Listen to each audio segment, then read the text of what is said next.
ഏവർക്കും ഈ വീഡിയോയിലേക്ക് സ്വാഗതം. ഈ ഇവിടെ നമ്മൾ ചർച്ച ചെയ്യാൻ പോകുന്നത് ശാസ്ത്ര ശബ്ദാവലി എന്നുള്ള ഒരു ഒരു മലയാള എന്താ പറയുക പദാവലി അല്ലെങ്കിൽ നിഘണ്ടു എന്ന് പറയാൻ പറ്റില്ല. അതായത് ഒരു കാരണം എക്സ്പ്ലനേഷൻസ് ഇല്ല അതില്. എല്ലാ പദത്തിന്റെയും ഇംഗ്ലീഷ് പദങ്ങളുടെ ഈക്വലന്റ് മലയാളമാണ് ഈ ബുക്കിൽ പ്രതിപാദിച്ചിരിക്കുന്നത്. അപ്പൊ ഇങ്ങനെ ഒരു പുസ്തകം ഞാനൊരു 3-4 കൊല്ലം മുമ്പ് വാങ്ങിച്ചതാണ്. ഞാനിപ്പോ ആകസ്മികമായിട്ട് എന്റെ ഷെൽഫിൽ നിന്ന് അത് പുറത്തെടുത്ത് വേറെ പുസ്തകം നോക്കി കഴിഞ്ഞപ്പോ കിട്ടിയതാണ്. അപ്പൊ ഈ പുസ്തകത്തിന്റെ ഒരു പ്രസക്തി ഇരിക്കുന്നത് എന്താണെന്ന് വെച്ചാൽ, കുറച്ചു കാലം മുമ്പ് ഞാൻ ഇവിടെ വീഡിയോ പിടിച്ചിട്ടുണ്ട്.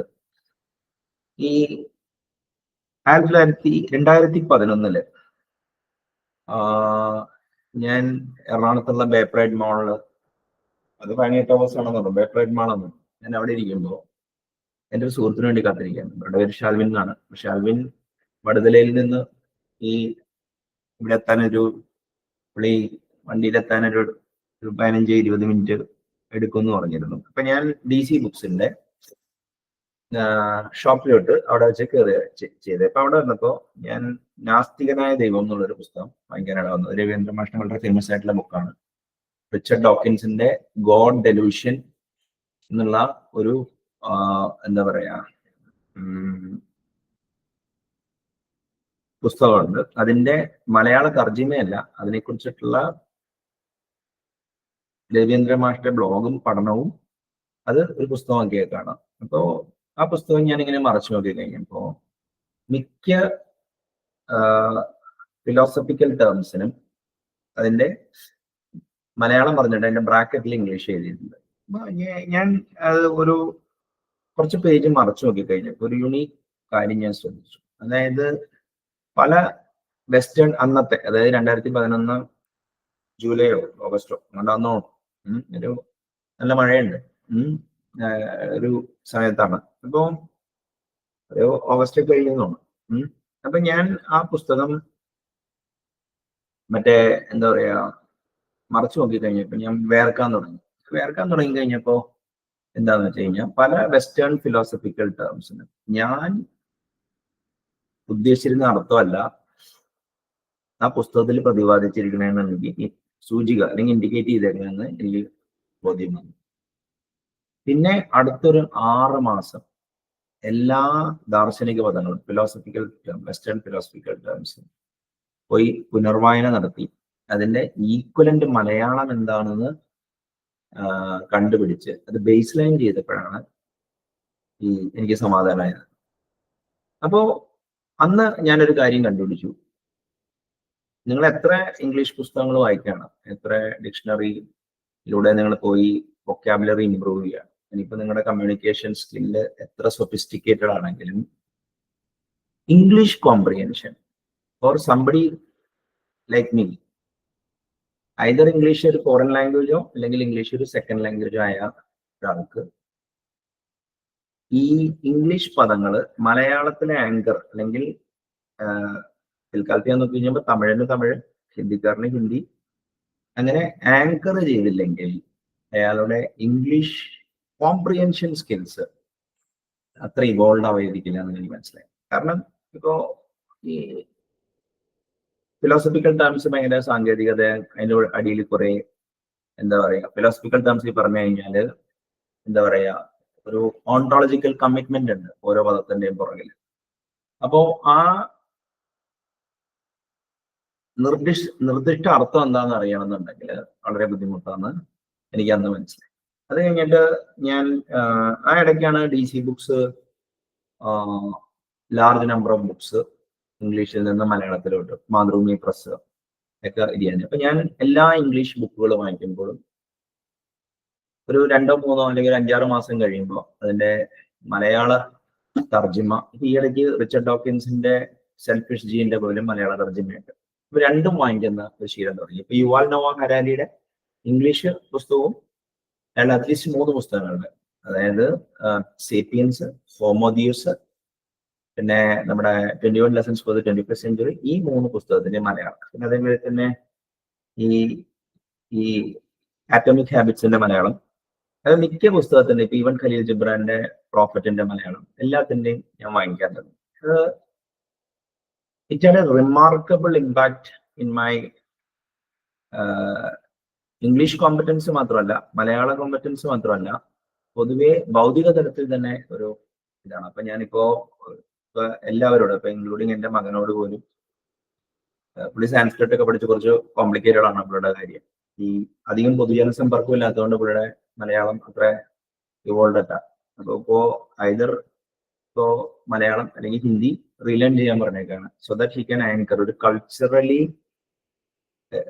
കൾച്ചറൽ ന്യൂആൻസസ് ഉള്ള ഒരു ലോക്കൽ ലാംഗ്വേജിലോട്ട് ഈ ഇംഗ്ലീഷ് പദങ്ങൾ ഗ്രൗണ്ട് ചെയ്യുന്നത് എപ്പോഴും നല്ലതായിരുന്നു. ഇപ്പൊ അതിപ്പോ മൾട്ടിപ്പിൾ ലാംഗ്വേജ് ആണെങ്കിൽ മോർ ദ ബെറ്റർ. ഇപ്പൊ ഞാനാണെങ്കിൽ ഇപ്പൊ ഒരു പദം കിട്ടിക്കഴിഞ്ഞാൽ അത് മലയാളം, ഹിന്ദി, സാൻസ്ക്രിറ്റ്, പിന്നെ പറ്റുമെങ്കിൽ തമിഴ്, ഇതിൽ തമിഴ് ഡിക്ഷണറി ഉണ്ട്, പിന്നെ കൊങ്കണി എനിക്ക് അറിയാവുന്നതുകൊണ്ട് അതിലും ഗ്രൗണ്ട് ചെയ്യും. ഞാൻ കുറച്ച് സ്പാനിഷ് പഠിക്കാൻ നോക്കിയതാണ്, അപ്പോൾ സ്പാനിഷ് ഡിക്ഷണറി ഉണ്ട്. അപ്പൊ അതിലോട്ട് നമ്മൾ ഗ്രൗണ്ട് ചെയ്യുകയാണെങ്കിൽ ഈ പദങ്ങളുടെ ന്യൂആൻസസ് നമുക്ക് കറക്റ്റായിട്ട് മനസ്സിലാവും. അപ്പൊ ആ ഒരു പശ്ചാത്തലത്തിൽ ഞാൻ അന്ന് മുതൽ ഇംഗ്ലീഷ് മലയാളം ഡിക്ഷണറിയും റിവേഴ്സ് ഡിക്ഷണറിയും ഞാൻ എവിടെ കണ്ടാലും വാങ്ങിക്കാറുണ്ട്. അപ്പൊ അങ്ങനെ വാങ്ങിച്ചൊരു പുസ്തകമാണെന്ന് തോന്നുന്നു. ഓക്കെ, അപ്പൊ അത് ഈ ബുക്കിൽ സീലൊന്നുമില്ല.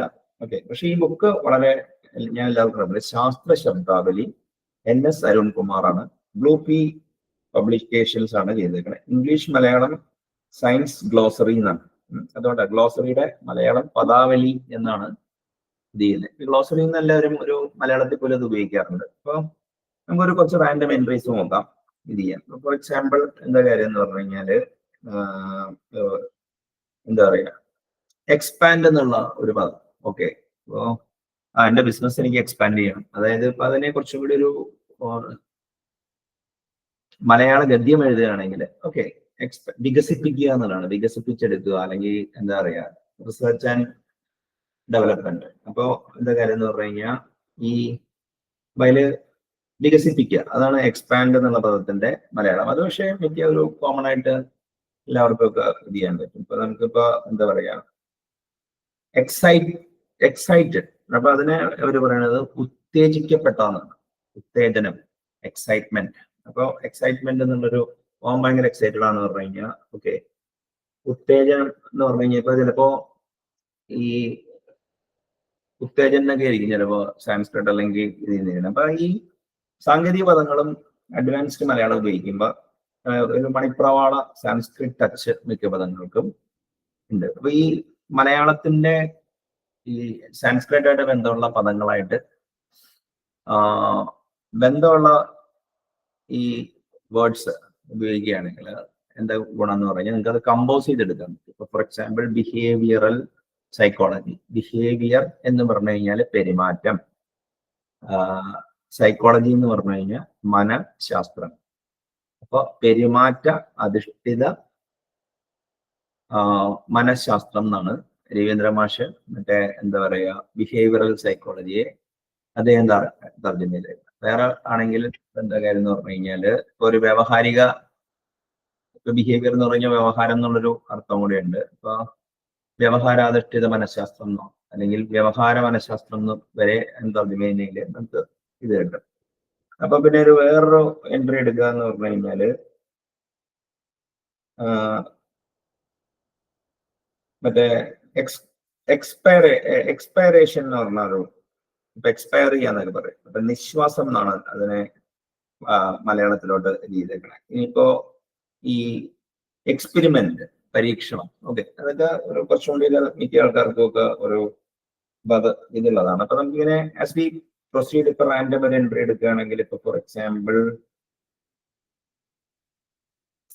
പനാസിയ എന്ന് പറയും. ഓക്കെ, പലരുടെയും വിചാരം എന്താണെന്ന് വെച്ച് കഴിഞ്ഞാൽ ഇപ്പൊ ഫോർ എക്സാമ്പിൾ എന്താ പറയാ, ഈ പ്രോഗ്രാമിങ്ങില് നമ്മള് എന്താ പറയുക, ഈ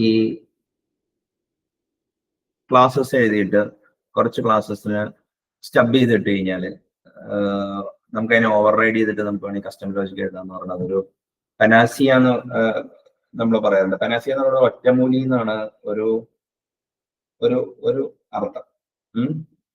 പിന്നെ സർവ രോഗ നിവാരണി. അപ്പൊ ഏതെങ്കിലും ഒരു കാര്യത്തിനെ എല്ലാത്തിനും ഇപ്പൊ ഫോർ എക്സാമ്പിൾ പാരസെറ്റമോൾ ഒരു പനാസിയ അല്ലെങ്കിൽ ഒരു ഒറ്റമൂലിയാണെന്ന് വിശ്വസിക്കുന്നത്. പക്ഷെ അതിനല്ല ഈ എനിക്ക് ഇംഗ്ലീഷില് പൊതുവെ എന്ന് വെച്ചാൽ പല സന്ദർഭങ്ങളിലും ഉപയോഗിച്ചു വരുന്ന ഒരു പദമാണ് പനാസിയ. പിന്നെ എന്താ പറയാ, ഈ നമ്മുടെ സെറ്റ് എന്ന് പറഞ്ഞ ഒരു പദം. അപ്പൊ സെറ്റ് എന്ന് പറയുന്നത് SET. ഇപ്പോ സെറ്റിംഗ് വാല്യൂ അല്ലെങ്കിൽ സെറ്റ് എന്ന് പറഞ്ഞ നൗൺ ഉണ്ട്, അബ്സ്ട്രാക്ട് നൗൺ ഉണ്ട്. ഫോർ എക്സാമ്പിൾ മാത്തമാറ്റിക്സിലെ ഒരു ഇതാണ്, അതിനെ സമുച്ചയം ഗണം എന്നൊക്കെയാണ് വിളിക്കുന്നത്. ഓക്കെ, അപ്പോ ഗണസിദ്ധാന്തം എന്നായിരിക്കും ചിലപ്പോൾ സെറ്റ് തിയറിക്ക് നമുക്ക് കൊടുക്കാൻ പറ്റുന്ന ഒരു പദം. പിന്നെ അടുത്തത് സെക്ഷുവാലിറ്റി. ഓക്കെ, ലൈംഗികത എന്നുള്ള ഇതാണ്. അപ്പൊ ഈ എന്താ പറയാ, ഈ ഒരു മമ്മൂട്ടിയുടെ സിനിമയാണ് മൃഗതൃഷ്ണ എന്ന് പറയുന്ന സിനിമയാണ്. അതായത് ആനിമൽ ഇൻസ്റ്റിങ്ക്റ്റ് എന്നാണ്. തൃഷ്ണ എന്ന് പറഞ്ഞാല് ഇൻസ്റ്റിങ്ക്റ്റ്, മൃഗം എന്ന് പറഞ്ഞാൽ ഇത് തന്നെ. അപ്പൊ ഈ കുറച്ചാൾ മുമ്പ് ഞങ്ങളുടെ സുഹൃത്തുക്കളൊക്കെ ഒരു വീഡിയോ ചർച്ച ചെയ്ത് അനലോഗ് ലൈഫിനെ കുറിച്ച് ഒരു ചർച്ച ഉണ്ട്. അനലോഗ് ലൈഫ് എന്ന് അവിടെ ഉദ്ദേശിച്ചത് അതായത് നനയുക, നീന്തുക, മേത്ത് ചെളികൾ ഇത് ചെയ്യുക. അതായത് ഇന്നത്തെ മിക്ക ആൾക്കാരുടെയും ഡിജിറ്റൽ ലൈഫിൽ നിന്ന് കോൺട്രാസ്റ്റ് ചെയ്തിട്ടുള്ള മേ ബി ഒരു 70കളിലും 80കളിലും ഒക്കെ കേരളം അല്ലെങ്കിൽ മോസ്റ്റ്ലി അല്ലെങ്കിൽ ഇന്ത്യ മോസ്റ്റ്ലി അനലോഗ് ആയിരുന്നു. അപ്പോ എന്താ പറയുക, ഈവൻ ടെലിവിഷൻ വരെ. അപ്പോൾ അനലോഗ് ലൈഫിനെ കുറിച്ച് സംസാരിച്ചപ്പോ ഈ നമുക്കൊരു മൃഗത്വം ഉണ്ടെന്നുള്ളതാണ്, അതായത് ആനിമൽഹുഡ്. ഓക്കെ, അപ്പൊ ആ ഒരു ഓർമ്മയാണ് ഇപ്പോൾ ഇത് വായിച്ചപ്പോ വന്നത്. ഇപ്പോ സെക്സ് റേഷ്യോ എന്നുള്ള പദമാണെങ്കിൽ ലിംഗ അനുപാതം. ലിംഗം എന്ന് പറഞ്ഞു കഴിഞ്ഞാല് സെക്സ്, അതായത് ഇപ്പോ ഈ നമ്മള് ഈ മാസ്കുലിൻ ഫെമിനൈൻ എന്നൊക്കെ പറയും നമ്മള് ഇംഗ്ലീഷ് ലാംഗ്വേജ് ഇത് ചെയ്യുമ്പോൾ. അപ്പോ അതിനെ നമ്മൾ വേണമെങ്കിൽ ലിംഗം നമുക്ക് വിളിക്കാം. ഓക്കെ, പിന്നെ എന്താ കാര്യം എന്ന് പറഞ്ഞു കഴിഞ്ഞാല് ഈ സെലക്ഷൻ എന്നുള്ള പദത്തിന് നിർദ്ധാരണം എന്നുള്ളൊരു അർത്ഥം. സെലക്ട് ചെയ്യുകയാണ്, നിർദ്ധാരണം, സെലക്ഷൻ നിർദ്ധാരണം എന്നാണ്. അപ്പൊ സെക്ഷൽ സെലക്ഷൻ ഇപ്പൊ ഈ പൊതുവെ ഈ Darwinian theory of evolution by natural selection ഒക്കെ സംസാരിക്കുമ്പോൾ ലൈംഗിക നിർദ്ധാരണം എന്നാണ് അതിനെ ഇത് ചെയ്യുന്നത്. ഇനിയിപ്പോ ഫോർ എക്സാമ്പിൾ ഷാഫ്റ്റ്സ് എന്നതിനെ തുരങ്കപാതകൾ എന്നാണ് ഇവർ വിളിക്കുന്നത്. ഓക്കെ, ഇനിയിപ്പോ ഷേപ്പിനെ രൂപം. ഇപ്പോ അതിന്റെ ഷേപ്പ് ശരിയല്ല, അതിന്റെ രൂപഭംഗി ഇല്ല എന്നൊക്കെ പറയില്ലേ, രൂപം എന്നാണ് ഒരു പദം ഇത് ചെയ്യുന്നത്. പിന്നെ എന്താ പറയാ, ത്രെഡിന് നൂൽ. ഓക്കെ, പിന്നെ വേറെ ഒരെണ്ണം പറയുകയാണെങ്കിൽ എന്താ പറയാ, നമുക്ക് tide, low tide, high tide എന്നൊക്കെ പറയും. വേലിയേറ്റം, വേലിയിറക്കം എന്നൊക്കെ നമുക്ക് പറയാൻ പറ്റും. പിന്നെ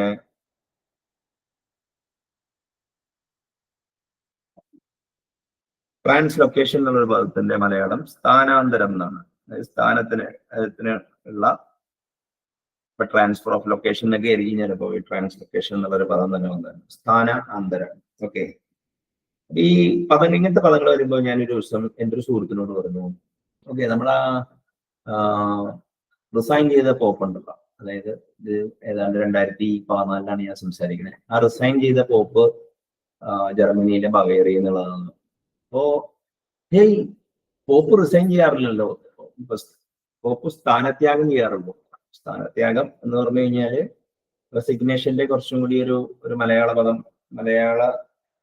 പദമായിട്ട് നമുക്ക് വേണമെങ്കിൽ ഇത് ചെയ്യാൻ പറ്റും. ഇനിയിപ്പോ ഫോർ എക്സാമ്പിൾ ഈ ട്രാൻസെൻഡന്റൽ നോളജ് അല്ലെങ്കിൽ ട്രാൻസെൻഡ് ചെയ്യുക എന്ന് വെച്ചാല്, ഈ ട്രാൻസെൻഡ് ചെയ്യുക എന്ന് പറഞ്ഞു കഴിഞ്ഞാല് he was able to transcend എന്താ പറയാ ലിമിറ്റ്സ് എന്നൊക്കെ നമ്മൾ പൊതുവെ ഒരു മെറ്റഫോറായിട്ട് അല്ലെങ്കിൽ ഒരു ലാംഗ്വേജ് ഇഡിയമായിട്ട് നമ്മൾ ഉപയോഗിക്കാറുണ്ട്.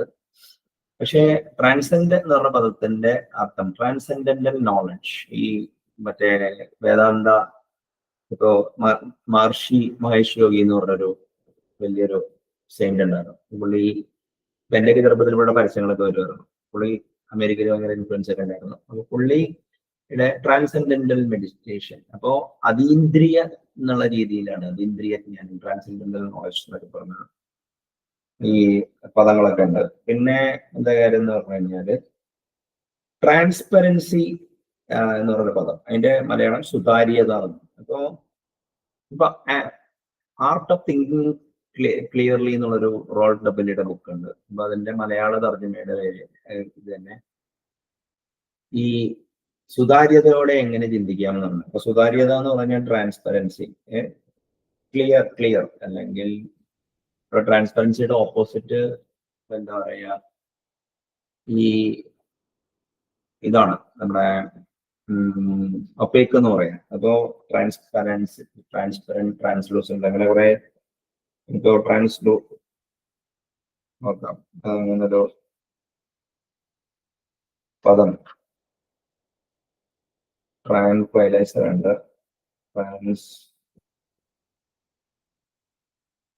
ട്രാൻസ്ഡ്യൂസർ ഉണ്ട്, പിന്നെ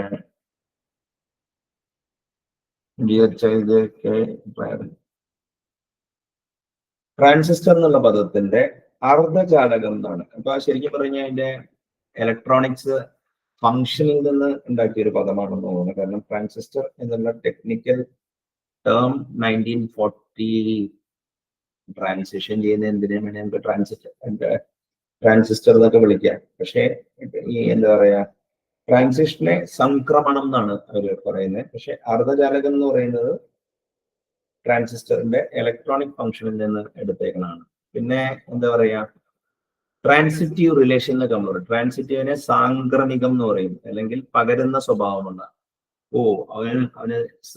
അവന്റെ അടുത്ത് പോകണ്ട, സാംക്രമിക രോഗം ഉള്ള ഒരാളാണെന്നൊക്കെ നമ്മൾ പറയാറുണ്ട്. അപ്പൊ അതിനെ ഡിസീസ് മറ്റേ എന്താ പറയാ, ട്രാൻസിറ്റീവ് ആണ് നമ്മൾ ട്രാൻസിഷൻ ചെയ്യും. പക്ഷെ ട്രാൻസിഷൻ എന്നുള്ള പദത്തിന് വേറൊരു അർത്ഥമുണ്ട്. പിന്നെ മറ്റേ എന്താ പറയാ, വേറൊരു പദം ട്രാൻസ്പ്ലാന്റ് ചെയ്യുക. അപ്പൊ അതിനെ ഇത് ലിറ്ററലി തന്നെയാണ് അവയവ മാറ്റം എന്നാണ് ട്രാൻസ്പ്ലാന്റ് എന്ന് പറഞ്ഞത്.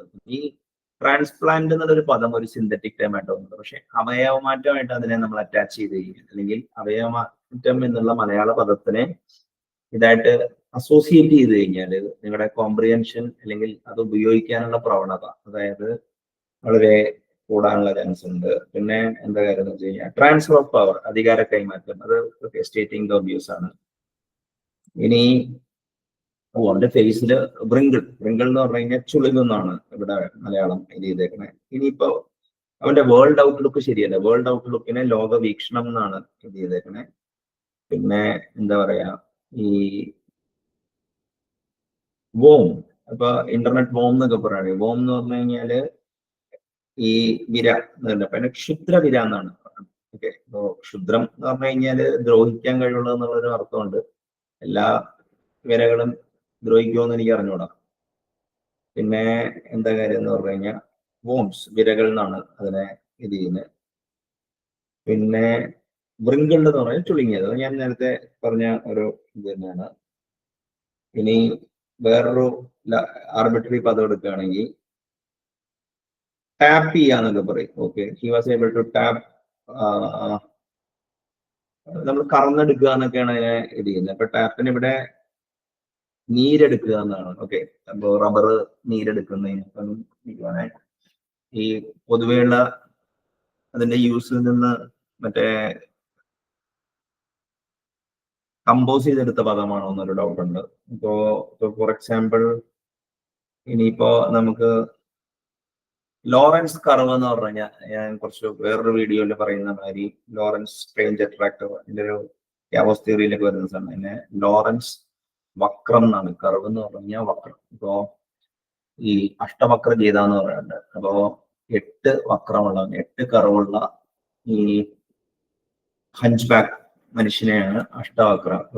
അത് ഒരു കിങ് ജനകയുടെ കോട്ടിലെ ഒരു പണ്ഡിതനായിരുന്നു. അപ്പോ അക്ഷവക്രത്തിന്റെ ഫാദർ ഒരു വലിയ സ്കോളറായിരുന്നു. ഒരു കോട്ടിലെ ഒരു സ്കോളറെ തോപ്പിക്കുകയും അഷ്ടവക്രൻ ഗർഭശ്രീമാനായിരുന്നപ്പോൾ തന്നെ, അത് ഗർഭത്തിൽ തന്നെ എന്താ പറയാ വേദാന്തമൊക്കെ പഠിക്കുകയാണ് ചെയ്തത്. അച്ഛനെ കറക്റ്റ് ചെയ്തു എന്നാണ് പറഞ്ഞത്. അപ്പൊ അച്ഛൻ ശവിച്ചപ്പോൾ അങ്ങനെ 8 മക്കളുള്ളവനായിട്ട് ജനിച്ചു. അങ്ങനെ പുള്ളി വലിയൊരു പണ്ഡിതനായി. ഈ അച്ഛനെ വാദത്തിൽ തോപ്പിച്ച ആളെ തിരിച്ചു തോപ്പിച്ചിട്ട് അയാളെ വെറുതെ വിടുവോ എന്തൊക്കെ ചെയ്ത് ഭയങ്കര എന്താ പറയാ ഉപനിഷത്ത് സ്റ്റോറികളിലൊക്കെ അല്ലെങ്കിൽ ഉപനിഷത്ത് ആയിട്ട് ബന്ധപ്പെട്ട് വളരെയേറെ ഇത് ചെയ്യുന്നതാണ്. ഇപ്പോൾ പിച്ച്, ലോ പിച്ച് എന്ന് വെച്ച് കഴിഞ്ഞാൽ താഴ്ന്ന ശ്രുതി. ഇപ്പൊ പിച്ച് എന്ന് പറഞ്ഞു കഴിഞ്ഞാല് ഈ മലയാളം ഇപ്പൊ അതിന്റെ പിച്ച്, റിവർബറേഷൻ, ഇതിന്റെയൊക്കെ മലയാളം അറിഞ്ഞാൽ നിങ്ങൾക്ക് ചിലപ്പോ അതിനെ ഡിസ്ക്രിമിനേറ്റ് ചെയ്യാൻ പറ്റുള്ളൂ. അല്ലെങ്കിൽ ജസ്റ്റ് ഒരു പ്ലേസ് ഹോൾഡറായിട്ട് പല പദങ്ങളും ഉപയോഗിക്കേണ്ടി വരും. ഇപ്പോ ഫോർ എക്സാമ്പിൾ ഇപ്പോ എന്താ പറയാ ഈ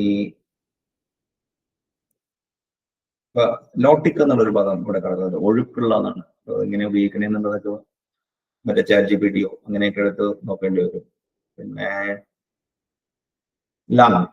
ലങ്ങിനെ ശ്വാസകോശം എന്നാണ്. ഓക്കെ, പിന്നെ ഇപ്പൊ നമുക്ക് വേറൊരു ഇതിലോട്ട് നീങ്ങാം. സ്പെക്ട്രം. അപ്പൊ സ്പെക്ട്രത്തിനെ അവര് പറയുന്നത് വൈദ്യുത കാന്തിക സ്പെക്ട്രം എന്നാണ്. വൈദ്യുത കാന്തികം എന്ന് പറയുമ്പോൾ കാന്തികം എന്ന് പറഞ്ഞാൽ കാന്തം. ഇപ്പോ ഇലക്ട്രോ മാഗ്നറ്റിക് സ്പെക്ട്രത്തിനെ ഇത് ചെയ്യണേ. ഇപ്പോ സ്പെക്ട്രത്തിനെ ഒരു മലയാള പദം നമുക്ക് കണ്ടുപിടിക്കേണ്ട ആവശ്യമുണ്ട്. മണിപ്രാളത്തിൽ നമുക്ക് വേണമെങ്കിൽ എടുക്കാം.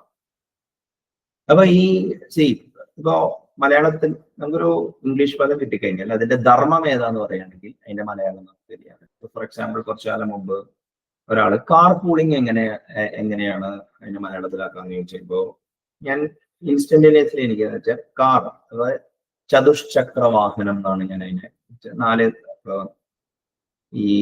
ഇപ്പൊ എന്താ പറയാ നാനോ കാർ, ഓട്ടോറിക്ഷ 4 ചക്രങ്ങളാക്കിയതാന്നൊക്കെ പറയുന്ന ഇതെടുക്ക് അങ്ങനെ കളിയാക്കാതിരുന്നു കഴിഞ്ഞാല് ഇപ്പോ ചതുഷ്ചക്ര വാഹന യാത്രികാ സംയോജനം എന്നാണ്. കുറച്ച് ലെങ്തി ആണെങ്കിലും പക്ഷെ അതിന്റെ മീനിങ് നമുക്കറിഞ്ഞാൽ നമുക്ക് പദങ്ങള് കമ്പോസ് ചെയ്തെടുക്കാൻ പറ്റും എന്നുള്ളൊരു പ്രത്യേകത സംസ്കൃതത്തിനും മലയാളത്തിന് സംസ്കൃത ഗ്രാമർ ഇൻഹെറിറ്റ് ചെയ്തിട്ടുള്ളത് കൊണ്ട് എല്ലാ ഇന്ത്യൻ ഭാഷകൾക്കും ആ ഒരു പ്രത്യേകതയുണ്ട്.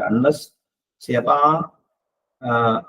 പാണിനിയുടെ അഷ്ടാധ്യായി എന്ന് പറയുന്ന പുസ്തകത്തില് ഏകദേശം ഒരു 4000 പദങ്ങൾ എന്തോ നിർവചന സഹിതം എഴുതിയിട്ടുണ്ട്. അപ്പൊ ആ പദത്തിന്റെ സെറ്റിൽ നിന്നാണ് നമ്മൾ വിളിക്കുന്നതെന്നുണ്ടെങ്കിൽ നമുക്ക് തീർച്ചയായിട്ടും കമ്പോസ് ചെയ്യാൻ പറ്റും. പക്ഷെ പറങ്കി പദങ്ങളോ മറ്റു പദങ്ങളോ ഇപ്പോ അറബിക് പദങ്ങളൊക്കെ എടുത്ത് മലയാളത്തിലോട്ട് കൊണ്ടുവന്നു കഴിഞ്ഞു കഴിഞ്ഞാൽ ചിലപ്പോൾ അത് നടക്കണമെന്നില്ല.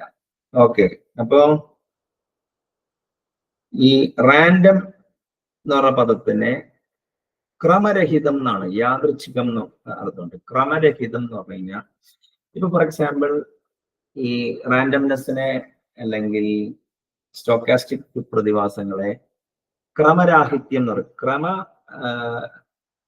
രാഹിത്യം എന്നാണ് മറ്റേ ടി വേണു രവീന്ദ്രൻ ഓർഡറും ക്യാവോസിനെ ക്രമരാഹിത്യം എന്നാണ് ഇവിടെ. ഇപ്പൊ റാൻഡം ക്രമരഹിതം അല്ലെങ്കിൽ യാദൃച്ഛികം എന്നാണ്. ഇപ്പൊ for example random access memory എന്ന് പറഞ്ഞു കഴിഞ്ഞാൽ യാദൃച്ഛിക ലഭ്യത എന്നാണ് റാൻഡം ആക്സസ് എന്ന് പറയുന്നത്.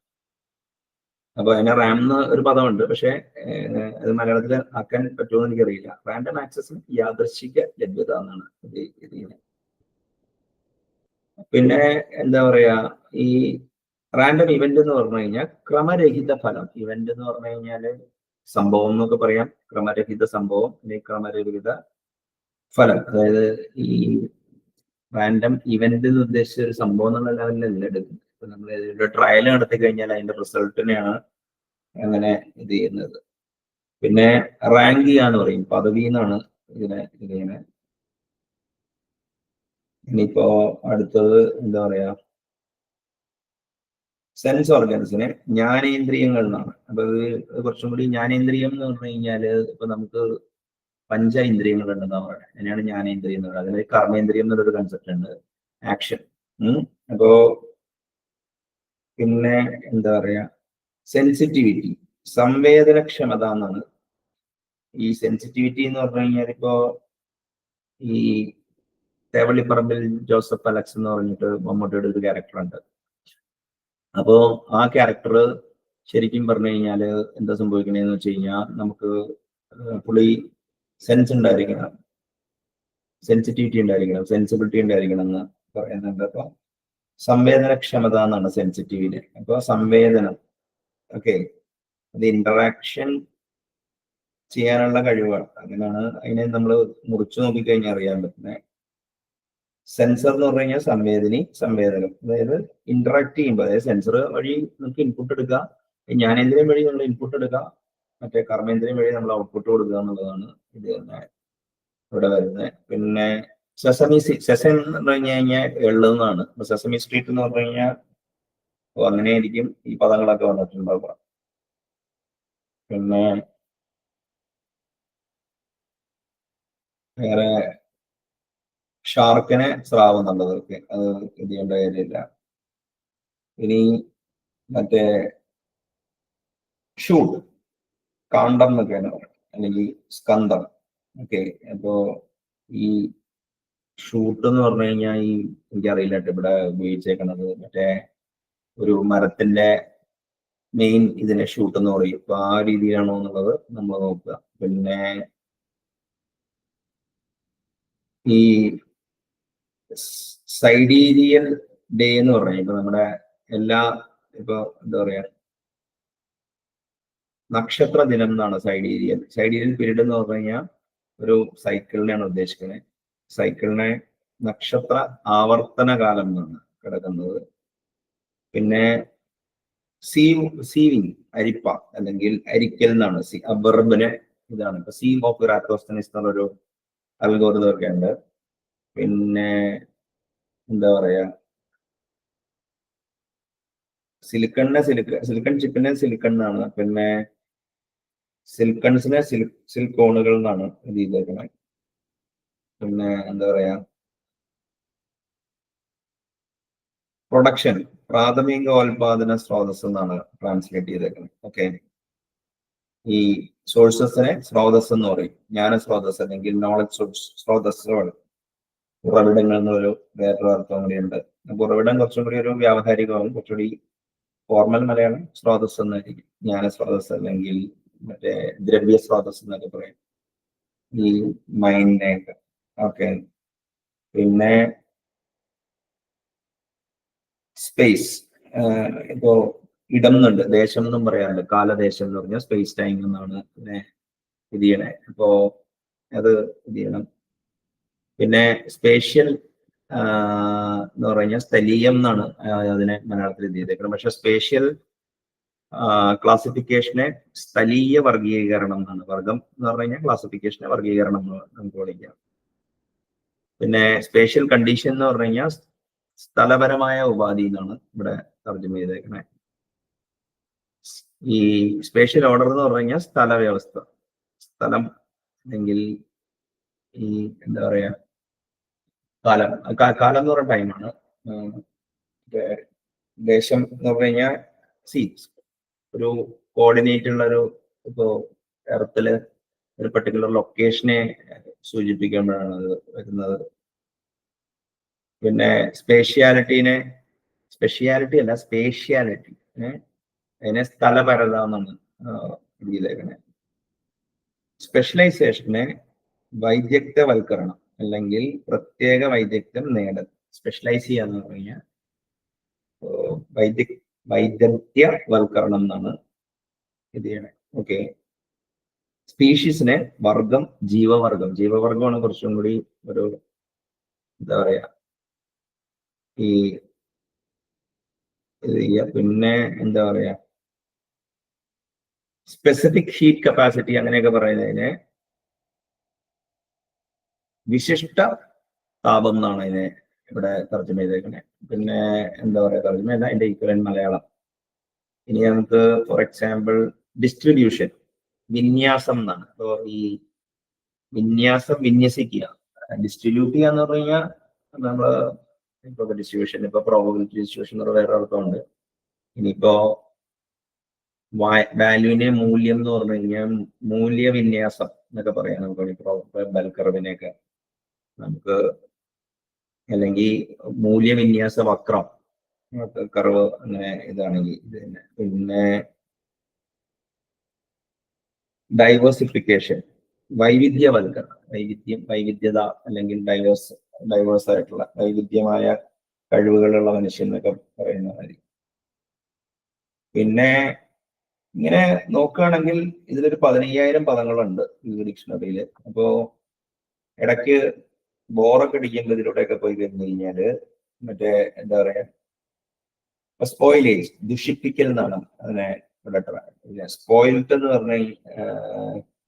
കഴിഞ്ഞാൽ സ്പോയിൽഡ് ചൈൽഡ് എന്നൊക്കെ പറയുന്നത് നശിപ്പിക്കപ്പെട്ട അല്ലെങ്കിൽ ദുഷിപ്പിക്കപ്പെട്ട എന്നൊക്കെ നമുക്ക് വേണമെങ്കിൽ അതിനെ ഇത് ചെയ്യാം. പിന്നെ എന്താ പറയാ,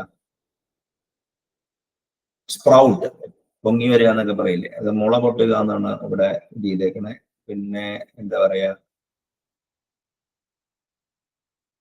ഇപ്പൊ സ്പ്രിംഗ് എന്ന് പറഞ്ഞു കഴിഞ്ഞാൽ 2 അർത്ഥമുണ്ട്, പക്ഷെ ഇവിടെ നീരുറവ, അരുവി എന്നുള്ള രീതിയിലാണ്.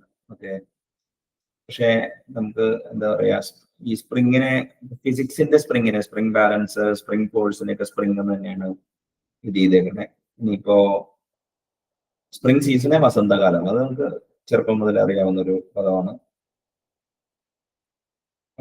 അപ്പൊ ഈ ടൈഫോയിഡ് നെ വിളിക്കുന്നതാണ് സന്നിപാത ജ്വരം. അപ്പൊ പണ്ടൊരുത്തനെ ഈ എന്താ പറയാ, ഞങ്ങളവിടെ ഒരു പയ്യനൊക്കെ ഉണ്ടോന്ന് പറഞ്ഞോടാ, സന്നി എന്നാണ് പുള്ളിയുടെ പേരുണ്ടായിരുന്നത്. പുള്ളിനെ ആൾക്കാരെ കളിയാക്കി സന്നിപാത ജ്വരം എന്നൊക്കെ പറയുമായിരുന്നു. പിന്നെ ടൈഫോണിനെ ചുഴലിക്കാറ്റുന്നതാണ്. ടൈപ്പോഗ്രഫി, മുദ്രണകല, അച്ചടി, അതായത് ഫോണ്ടിന്റെ ഒക്കെ ഇതിനെ മുദ്രണകല അല്ലെങ്കിൽ ഫോണ്ടിനെ ഇനിയിപ്പോ നമ്മൾ കറക്റ്റായിട്ട് നോക്കണം അതിന് പദം ഉണ്ടോ എന്നുള്ളത്. അപ്പോ പിന്നെ എന്താ പറയാ, ആക്സിസിനെ അല്ലെങ്കിൽ ആക്സിയലിനെ അക്ഷീയം എന്നാണ് പറയുന്നത്. അക്ഷം എന്നായിരിക്കും ആക്സിസ് എന്ന് പറഞ്ഞു കഴിഞ്ഞാല്. ആക്സിസ് ഓഫ് കോർഡിനേറ്റ് എന്ന് വെച്ചാല് സൂചകാക്ഷങ്ങൾ. കോർഡിനേറ്റ് എന്ന് പറഞ്ഞാൽ സൂചകം, അതായത് ഇൻഡിക്കേഷൻ, എക്സ് വൈ ആയിട്ട് ഓർഡർ പെയർഡ് എന്നതിനെ വേണമെങ്കിൽ സൂചകം എന്ന് പറയാം. പിന്നെ എന്താ പറയാ, ആക്സിയം സ്വയം സിദ്ധാന്തം എന്നാണ് പൊതുവെ രവീന്ദ്രൻ മാഷൊക്കെ അവർ പറയുന്നത്. ആധാര തത്വം അല്ലെങ്കിൽ ബേസിക് അല്ല ബേസിസ്, നേരായ തെളിവ്, സ്വയം പ്രമാണം. സ്വയം പ്രമാണമാണ് ഇവിടെ സ്വയം സിദ്ധാന്ത പ്രമാണം. അപ്പോ സ്വയം സിദ്ധാന്ത പ്രമാണം എന്നാണ് ആക്സിയോമിനെ വിളിക്കുന്നത്. അപ്പൊ മാത്തമാറ്റിക്സ് ഒരു സെറ്റ് ഓഫ് ആക്സിയംസ് എന്നാണ് നമ്മൾ ബിൽഡ് ചെയ്യുന്നത്. അപ്പോ പിന്നെ ആക്സിസ് അത് തന്നെ, അക്ഷം എന്ന് പറഞ്ഞു കഴിഞ്ഞാൽ ഡയമെൻഷൻ എന്നുള്ള രീതിയിലായിരിക്കും, അല്ലെങ്കിൽ അതിന്റെ എക്സ് ആക്സിസ് വൈ ആക്സിസ് എന്ന് പറയുമ്പോൾ അക്ഷം എന്നായിരിക്കും ഉപയോഗിക്കുക. എന്ന സ്ഥലത്ത് ആക്സിസ് ഓഫ് ഈവിൾ എന്നൊക്കെ പറയും. ഈവിളിന്റെ ഫൾക്രം അല്ലെങ്കിൽ എന്താ പറയാ, ആക്സിസിനെ അച്ചുതണ്ട് എന്നാണ് അവര് വേറൊരു അർത്ഥം ശരിയാണ്. ഇപ്പോ ഡയമെൻഷൻ എന്നുള്ള പോയിന്റ് ഓഫ് വ്യൂ വരുമ്പോൾ അക്ഷം എന്നും മറ്റേനെ ഇത് തന്നെ വിളിക്കുന്നുണ്ട്. പിന്നെ എന്താ പറയാ, ഈ ആക്സോൺ എന്ന് പറഞ്ഞ ന്യൂറൽ നെറ്റ്വർക്കിലൊക്കെ അവർ പറയാറുണ്ട് ഡെൻഡ്രോൺ അങ്ങനെയാണ്. അപ്പൊ നാഡി തന്തു എന്നാണ് അതിനെയൊക്കെ വിളിക്കുന്നത്. അപ്പൊ അതിനെ കുറിച്ചൊക്കെ കുറച്ചുകൂടിയൊക്കെ പഠിച്ചാലേ ഇത് ചെയ്യാൻ പറ്റുള്ളൂ. പിന്നെ ഏവിയോണിക്സിനെ എന്താ പറയാ, വ്യോമയാനശാസ്ത്രം എന്നാണ് അതിനെ വിളിക്കുന്നത്. അപ്പൊ എയറോപ്ലെയിൻ സയൻസ് എന്ന് വിളിക്കുന്നതിനേലും കുറച്ചുകൂടി എന്താ പറയാ, വ്യോമയാന ശാസ്ത്രം എന്നാണ് അതിനെ നമുക്ക് വിളിക്കാൻ പറ്റുക. ഇനിയിപ്പോ ഇപ്പോ ബാൻഡ്വിഡ്ത്ത്, വിനിമയ വ്യാപ്തി എന്നാണ് ഈ ബാൻഡ്വിഡ്ത്തിന്റെ മലയാളം. പിന്നെ എന്താ പറയാ, ബേസ് ലൈൻ ചെയ്യാന്ന് പറഞ്ഞാൽ ആധാരരേഖ, അതായത് ഒരു ബേസ് റേറ്റ് അല്ലെങ്കിൽ നമ്മളൊരു സാധനത്തിനെ നമ്മൾ ഈ ഇൻഡെക്സ് നമ്പേഴ്സ് ഒക്കെ കാൽക്കുലേറ്റ് ചെയ്യുമ്പോൾ 1970 ബേസ് ലൈൻ ചെയ്യുക. അപ്പൊ അതിനാണ് കമ്പാരിസണിന് വേണ്ടിയുള്ള ഒരു എന്താ പറയാ, ഗ്രൗണ്ട് സീറോ അല്ലെങ്കിൽ ഒരു ഇതിനെയാണ് മറ്റേ അങ്ങനെ വിളിക്കുന്നത്. പിന്നെ വാഷ് ബേസിനെ തടം എന്നാണ് വിളിക്കുന്നത്. അപ്പോ ബാറ്റിനെ വവാലും, അത് എല്ലാവർക്കും അറിയാവുന്നതാണ്.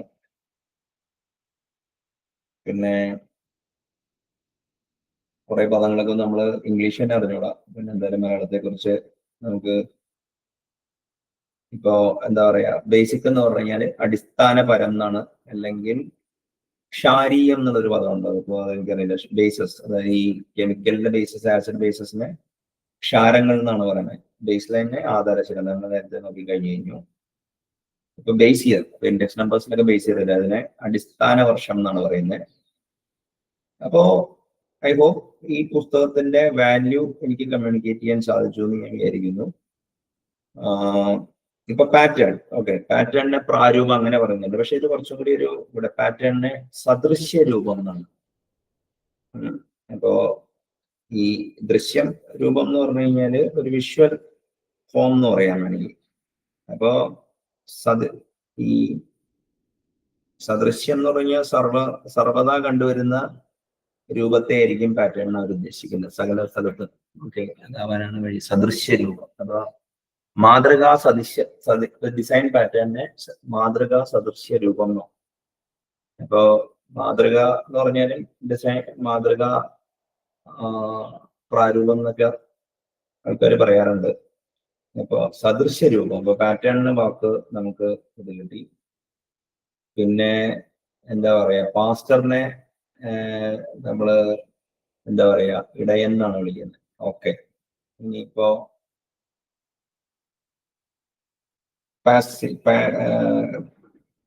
എന്താ പറയാ, പാർട്ടീഷൻ വിഭജനം അല്ലെങ്കിൽ വിഭജിക്കൽ. ഓക്കെ, പാർട്ടീഷൻ കോയിഫിഷ്യൻ, വിഭജന ഗുണാങ്കം, അത് മാത്തമാറ്റിക്കൽ ടേംസിൽ അങ്ങനെയായിരിക്കും. പാർട്ടീഷനെ വിഭജനം എന്ന് ഇത് ചെയ്തിട്ടുണ്ട്. പിന്നെ പാർട്ടിക്കിളിനെ കണം എന്നാണ് പറയുന്നത്. പാർട്ടിക്കിൾ ഫിസിക്സിനെ കണിക ഭൗതിക ശാസ്ത്രം എന്നാണ്. അതോ മൈന്യൂട്ട്, അല്ലെങ്കിൽ കണികം എന്ന് പറഞ്ഞാൽ വളരെ മൈന്യൂട്ട് ആയിട്ടുള്ള തിങ്സിനെ കുറിച്ചിട്ടുള്ള സ്റ്റഡിയാണ്. പിന്നെ പാർഷ്യൽ എന്ന് പറഞ്ഞു കഴിഞ്ഞാൽ ഭാഗികം. ഓക്കെ, അപ്പോ ഇങ്ങനെ ഇത് ചെയ്യുക. പിന്നെ വേറെ പവലിയനെ, ഇപ്പൊ ക്രിക്കറ്റിലാണ് പവലിയൻ എന്ന് പറയുന്നത്, അപ്പൊ അതിന്റെ കൂടാരം എന്നാണ് എന്റെ മലയാളം. പേലോഡ്, അപ്പൊ വിക്ഷേപണ ഭാരം എന്നാണ്. ഇപ്പൊ പേലോഡ് പ്രോഗ്രാമിംഗിൽ പൊതുവെ ഉപയോഗിക്കുന്നത്. അപ്പോ നിങ്ങളുടെ വിക്ഷേപണ ഭാരം എന്താണെന്നുള്ളതാണ്. അത് ശരിക്കും പറഞ്ഞു കഴിഞ്ഞാല് മിലിറ്ററി പേലോഡിൽ നിന്നുള്ള എടുത്തേക്കണതാണെന്ന് എനിക്ക് ഡാറ്റയെ ദത്തം എന്നാണ് വിളിക്കുന്നത്. അപ്പൊ നിങ്ങളുടെ ദത്ത വിക്ഷേപണ ഭാരം എന്തോന്നാണ് പേലോഡിനെ കുറിച്ച് പറയുമ്പോൾ ഇതിനെ. പിന്നെ പീക്ക് എന്ന് പറഞ്ഞു കഴിഞ്ഞാൽ ഉച്ചാവസ്ഥ, ഏറ്റവും ഉച്ചത്തിലുള്ള അവസ്ഥ. പിന്നെ എന്താ പറയാ, പെക്കിംഗ് ഓർഡർ, പെക്കിങ്ങിനെ കൊത്തൽ എന്ന് പറയണേ. ഓക്കെ, അപ്പൊ നമുക്ക് ഈ മൃഗങ്ങളുടെ ഇടയിലൊക്കെ കോർപ്പസ് കിട്ടി, അല്ലെങ്കിൽ നമ്മൾ എരനെ കൊന്നു കഴിഞ്ഞാല് ഏത് ഓർഡറിൽ കൊത്തുക, അല്ലെങ്കിൽ ആരാണ് കഴിക്കുക എന്നുള്ളതാണ് പെക്കിംഗ് ഓർഡർ. സമൂഹത്തിലും ഇപ്പൊ ആ കമ്പനിയിൽ ഒരു പെക്കിംഗ് ഓർഡർ ഉണ്ട്, അതനുസരിച്ച് നീങ്ങുക എന്നൊക്കെ പറയാം. പിന്നെ എന്താ പറയാ, വേറെ ഒരു കുറച്ച് പദങ്ങൾ കൂടി നോക്കിയിട്ട് അത് ഉപസംഹരിക്കാം. സബ്ജക്റ്റിനെ വിഷയം എന്ന് പറയും. ഇപ്പൊ സബ്ജക്റ്റ് എന്ന് പറഞ്ഞു കഴിഞ്ഞാൽ നമുക്ക് പല അർത്ഥമുണ്ട്. ഇപ്പൊ സബ്ജക്റ്റ് ഒബ്ജക്റ്റ്, അപ്പോ അവിടെ ഈ എന്താ പറയാ, പിന്നെ സബ്ജക്റ്റിവിറ്റി, ഒബ്ജക്റ്റിവിറ്റി, വസ്തുനിഷ്ഠത, ആത്മനിഷ്ഠത എന്നാണ്. അപ്പൊ ഇവിടെ വസ്തുനിഷ്ഠത അല്ല, സബ്ജക്റ്റീവ് ആണെന്ന് പറയുന്നതിന് ആത്മനിഷ്ഠം എന്ന് പറയും. പക്ഷെ സബ്ജുഗേറ്റ് ചെയ്യുക എന്നുള്ളൊരു പദമുണ്ട്. അപ്പൊ അവിടെ വരുമ്പോ എന്താ കാര്യം എന്ന് പറഞ്ഞു കഴിഞ്ഞാൽ കീഴ്പ്പെടുത്തപ്പെട്ട എന്നാണ്. സബ്ജുഗേറ്റഡ്, കീഴ്പ്പെടുത്തൽ, സബ്ജുഗേറ്റ് ചെയ്യുക എന്ന് പറഞ്ഞു കഴിഞ്ഞാൽ. പിന്നെ സെറ്റിന് ഗണമാണെങ്കിൽ സബ്സെറ്റിന് ഉപഗണമാണെന്ന് നമുക്ക് പറയാം. അപ്പൊ അതൊരു പുതിയൊരു ഇതാണ്. പിന്നെ എന്താ പറയാ, ഈ സബർബ്, ഓക്കെ, അപ്പൊ അതിന് നഗരപ്രാന്തം എന്ന് പറയും. അപ്പോ മറ്റേ ഡൗൺ ടൗണിനെ നഗര മദ്യം എന്തെങ്കിലുമൊക്കെ ഏരിയ ഉദ്ദേശിക്കുന്നത്. അപ്പോ ഈ പുസ്തകം ഇടയ്ക്ക് ബോറടിക്കുമ്പോഴൊക്കെ ഇത് വാങ്ങിച്ച് ഇത് ചെയ്ത് നമ്മുടെ ഇംഗ്ലീഷ് പദങ്ങളിലുള്ള സമ്പത്ത് മലയാളത്തിലും മറ്റേ ഹിന്ദിയിലും സംസ്കൃതത്തിലൊക്കെ ഗ്രൗണ്ട് ചെയ്ത് കഴിഞ്ഞാൽ നിങ്ങൾക്ക് ആ പദം എംബോഡീഡ് ആയി കഴിഞ്ഞാൽ നിങ്ങൾക്ക് ഈ നമ്മൾ ചിന്തിക്കുന്നത് ഒരു എന്താ പറയാ, മലയാളത്തിൽ തന്നെ നമ്മൾ ഏറ്റവും കൂടുതൽ ഉപയോഗിക്കുന്ന ഭാഷ മലയാളം. ഈ മലയാളത്തിന് ഒരു പ്രശ്നമുണ്ട്, അതൊരു സബ്ജക്റ്റ്. അപ്പൊ രാമൻ രാവണനെ കൊന്നു എന്നാണ്. അപ്പൊ സബ്ജക്റ്റ് ഒബ്ജക്റ്റ് വെർബ് വരുന്ന ലാംഗ്വേജ് ആണ്. ഇംഗ്ലീഷ് ആണെങ്കിൽ സബ്ജക്ട് വെർബ് ഒബ്ജക്റ്റ് ആണ്.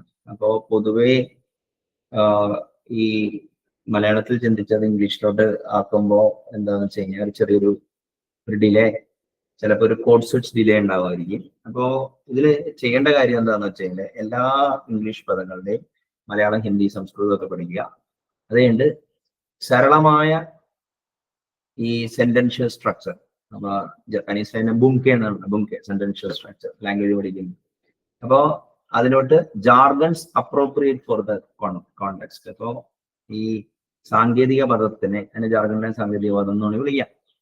അപ്പൊ ഓരോ സബ്ജക്റ്റില് ആ ഓണ്ടോളജിക്ക് അനുസരിച്ചില്ല. അപ്പൊ ആ സബ്ജക്റ്റിന്റെ ഈ ജാർഗൺസ്, അതായത് സിമ്പിൾ സെന്റൻഷ്യൽ സ്ട്രക്ചർ, സരളമായ മറ്റേ എന്താ പറയുക, ഈ സ്റ്റേറ്റ്മെന്റ് ഘടന അല്ലെങ്കിൽ ഉപയോഗിക്കുക.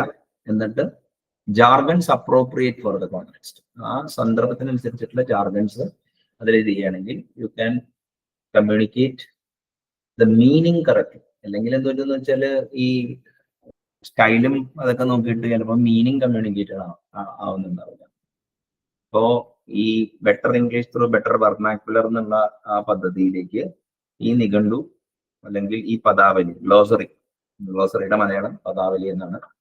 അപ്പോ അത് നമുക്ക് ഉപയോഗം ഉണ്ടാവുന്ന ഏകദേശം ഞാൻ എന്തായാലും തീർച്ചപ്പെടുത്തി കഴിഞ്ഞു. ബിക്കോസ് എനിക്ക് ഫസ്റ്റ് പേഴ്സൺ എക്സ്പീരിയൻസ് ആണല്ലോ ഇത് വായിക്കുമ്പോൾ കിട്ടുന്നത്. അപ്പോ I hope this was useful. നന്ദി, നമസ്കാരം.